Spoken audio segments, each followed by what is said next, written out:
Contemplation of Phenomena, the Five Hindrances. And how, bhikkhus, does a bhikkhu dwell contemplating phenomena in phenomena? Here, bhikkhus, a bhikkhu dwells contemplating phenomena in terms of the five hindrances. And how, bhikkhus, does a bhikkhu dwell contemplating phenomena in terms of the five hindrances? Here, bhikkhus, a bhikkhu, when there's sensual desire in him, understands there's sensual desire in me. Or when there's no sensual desire in him, he understands there's no sensual desire in me.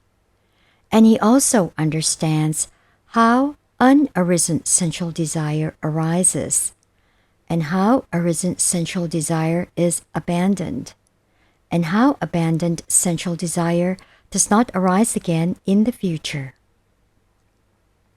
When there's ill will in him, a bhikkhu understands there's ill will in me. Or when there's no ill will in him, he understands there's no ill will in me. And he also understands how unarisen ill will arises, and how arisen ill will is abandoned, and how abandoned ill will does not arise again in the future. When there is dullness and drowsiness in him, a bhikkhu understands there is dullness and drowsiness in me. Or when there's no dullness and drowsiness in him, he understands there's no dullness and drowsiness in me. And he also understands how unarisen dullness and drowsiness arises, and how arisen dullness and drowsiness is abandoned, and how abandoned dullness and drowsiness does not arise again in the future. When there is restlessness and remorse in him, a bhikkhu understands there's restlessness and remorse in me. Or when there's no restlessness and remorse in him, he understands there's no restlessness and remorse in me.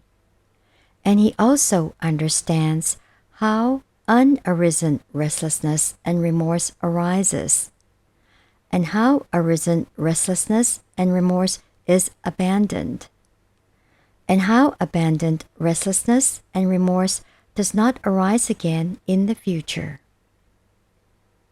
When there is doubt in him, a bhikkhu understands there is doubt in me. Or when there's no doubt in him, he understands there's no doubt in me. And he also understands how unarisen doubt arises, and how arisen doubt is abandoned, and how abandoned doubt does not arise again in the future.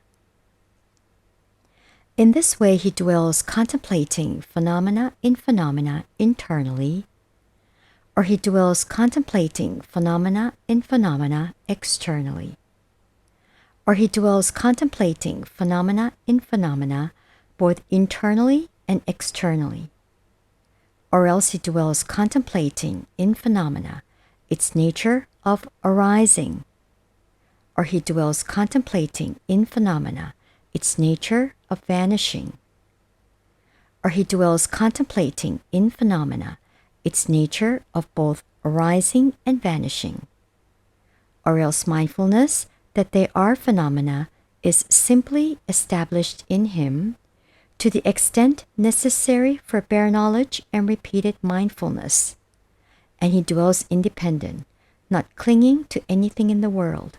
That is how, bhikkhus, a bhikkhu dwells contemplating phenomena in terms of the five hindrances.